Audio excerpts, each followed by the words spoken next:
du cluster AgriSan de la GIZ Mali contribue à l'amélioration de la situation économique, de la sécurité alimentaire et nutritionnelle des populations rurales.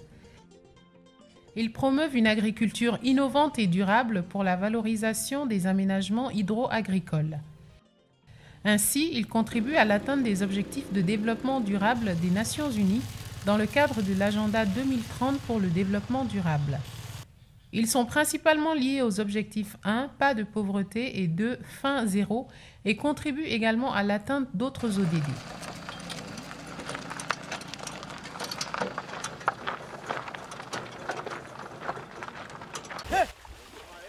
Le Mali est l'un des plus grands producteurs de riz en Afrique de l'Ouest. La plupart du riz est produite par les exploitations familiales. Avec les techniques culturales conventionnelles, la production et le rendement sont bas. Pour augmenter la productivité, le système de riziculture intensive SRI est vulgarisé par le cluster.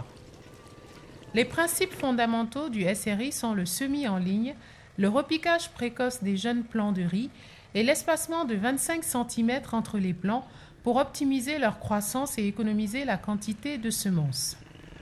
Souri Ibrahim Niaré cultive 2 hectares de riz dans un périmètre irrigué à 100. Il pratique le SRI depuis 3 ans. Entre 4 tonnes, 5 tonnes. Mais 600, à 8 tonnes, 9 tonnes, 10 tonnes, SRI là. Et puis, à le poids, le gris. Ni tarana là. Il va marcher immense. La pratique de SRI fait économiser la quantité d'engrais appliqués. L'utilisation de fumure organique industrielle est facile et moins chère que celle de la bouse. La pratique conventionnelle de l'épandage en vol de l'urée entraîne un gaspillage. Une pratique innovante est l'utilisation des granulés d'urée et leur enfouissement profond entre les lignes. Chaque plant recevant ainsi la quantité optimale d'engrais nécessaire. L'eau résiduelle est alors moins polluée. Le riz a besoin surtout d'humidité dans le sol. La limite du besoin d'eau du riz, c'est la boue. Et la lame d'eau est utilisée pour contrôler les herbes.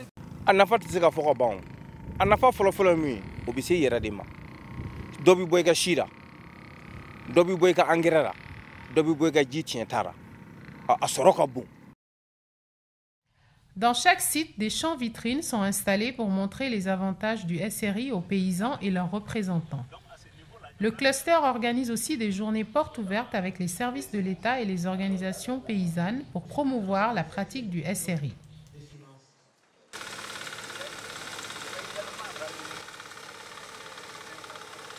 Le cluster soutient aussi la mécanisation pour baisser le coût de production et pour dépasser la pénurie de main-d'œuvre pendant les périodes intensives de travail.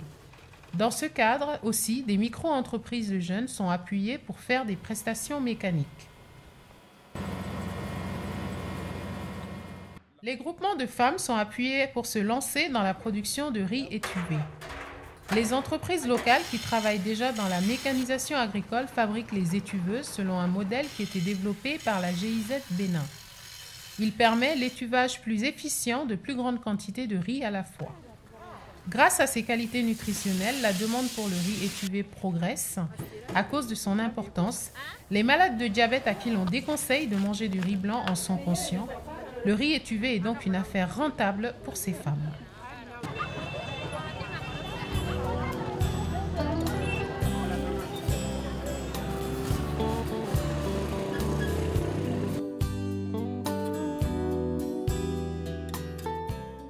Au sud du Mali, de nombreux barrages ont été construits pour retenir les eaux de pluie. La recharge de la nappe phréatique crée le potentiel de pratiquer le maraîchage en saison sèche. Le cluster appuie les producteurs et productrices à mettre en valeur ce potentiel. Le barrage s'étend sur à peu près une superficie inondable de plus de 1000 hectares. 1000 hectares, il y a presque 5 à 7 villages qui bénéficient venant de ce barrage. Sur les 1000 hectares, il y a plus de 2000 producteurs. À partir d'une maquette de démonstration, les démultiplicateurs sont formés au travail avec les communautés sur l'utilisation du bassin hydraulique. Les populations sont mobilisées pour l'adoption de techniques de protection contre l'érosion. Les cordons pierreux, par exemple, sont une mesure qui évite l'ensablement des cuvettes.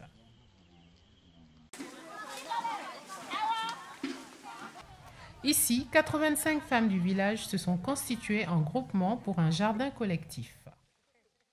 Le cluster utilise l'approche de formation champ-école paysan avec des facilitateurs, des agents d'encadrement et des producteurs pour montrer les techniques améliorées et innovantes. Il a introduit des variétés plus productives, de nouveaux modes de semis, d'entretien, d'épandage des engrais, de traitement de maladies, de lutte contre les attaques d'insectes et de récolte et de conservation.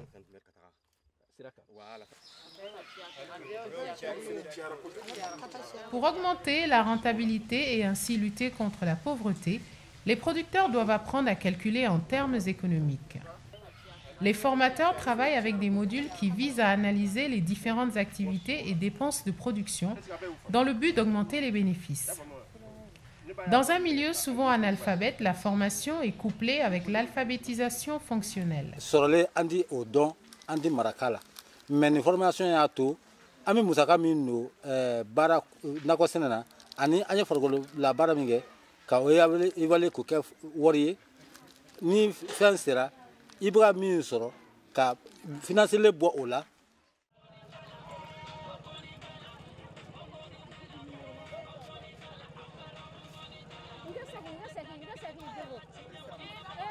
Dû à sa popularité dans l'alimentation, la culture de la pomme de terre est profitable de nos jours.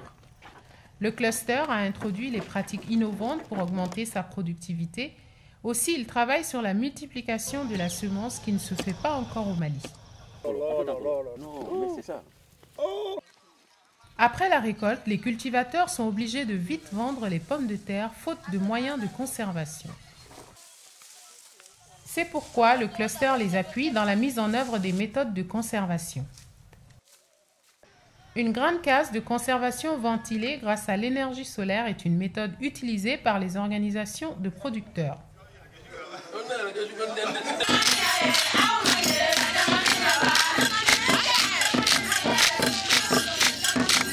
Aujourd'hui, la femme n'a pas un accès durable à la terre. La femme demande la terre, c'est pour faire le maraîchage, pour avoir un peu de revenus. Les revenus là, ça revient à la famille. Il y a l'éducation des enfants, il y a la santé pour aller au centre de santé. Il y a ça et il y a des habillements aussi des enfants. Ce sont les chefs de terre qui octroient la terre aux femmes pour cultiver.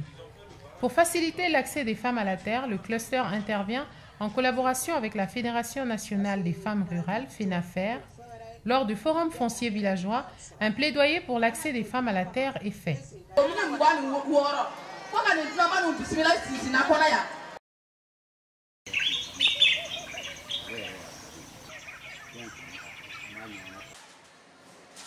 Le Mali a un grand potentiel d'exportation des mangues vers l'Europe, mais le taux d'exportation est bas. Beaucoup de producteurs ne peuvent pas remplir les conditions du haut standard de qualité nécessaires pour l'exportation. Afin de faciliter et augmenter l'exportation, le cluster va appuyer la production, la commercialisation et la transformation des mangues. Presque toutes les mangues sont cultivées dans les petits vergers familiaux. Avec l'exportation de mangues, le revenu des producteurs augmente et de nouveau l'emploi est créé autour de la récolte et du conditionnement des mangues. La pépinière de Idrissa Traoré offre aux producteurs 5 variétés de mangues de qualité aptes à l'exportation. Traoré a été le premier à établir un verger d'innovation paysanne pour former les jeunes entrepreneurs. La lutte contre la mouche de mangue est prioritaire afin d'éviter l'interception du conteneur en Europe. Une seule piqûre de mouche de mangue trouvée pendant le contrôle phytosanitaire et le conteneur entier est rejeté. Les formateurs du cluster enseignent aux producteurs à tailler les manguiers. Cela augmente la productivité. Avec plus de radiation solaire, la qualité des mangues s'améliore et il y a moins d'attaques de parasites et de ravageurs. Arrivées au stade du conditionnement, les mangues sont encore sélectionnées et contrôlées pour être à la hauteur de l'exportation. Le cluster a amélioré la qualité des contrôles et a formé et équipé des inspecteurs phytosanitaires. Le cluster appuie aussi des entreprises de transformation de mangue en mangue sèche, purée, jus de mangue et vinaigre.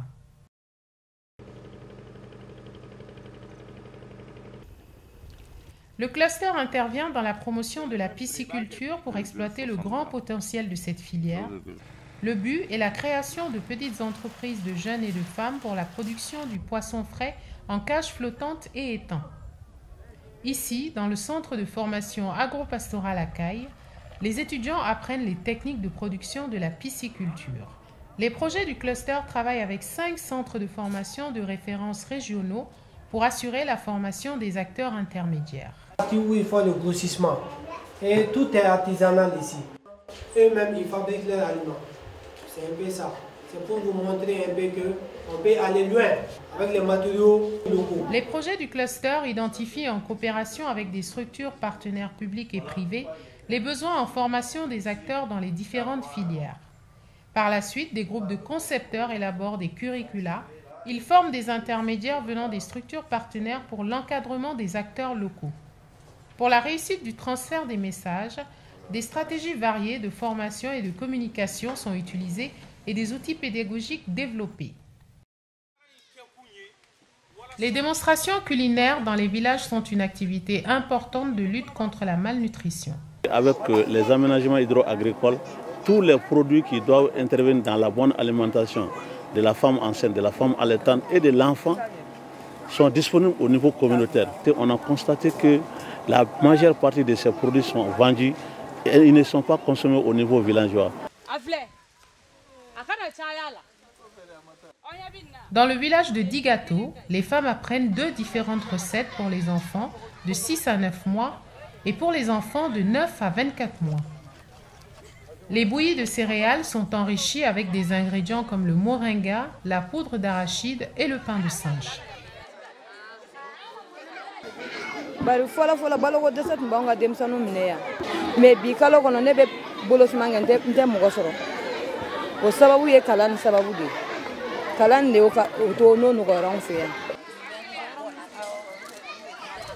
Ensuite, les femmes apprennent une recette destinée aux femmes enceintes et allaitantes et aux enfants entre 3 et 6 ans.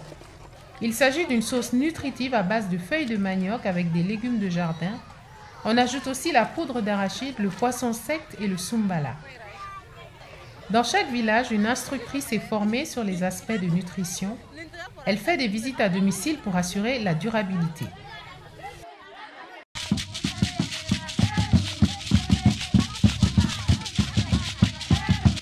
Le cluster collabore avec des radios locales pour sensibiliser la population sur les innovations agricoles et la sécurité alimentaire et nutritionnelle. Des formateurs transmettent les messages à travers des jeux de questions. Les techniciens de la station radio enregistrent les événements et diffusent un montage à travers la station radio locale. Donc c'est une émission qui vise l'ancrage communautaire de notre approche. Et cela est très important. Vous voyez que pendant toute l'émission, c'est la fête au village. Et à travers cette fête-là, les messages sont véhiculés par les populations. Et c'est aussi un moyen pour nous de savoir à quel niveau les populations comprennent et adhèrent à nos messages.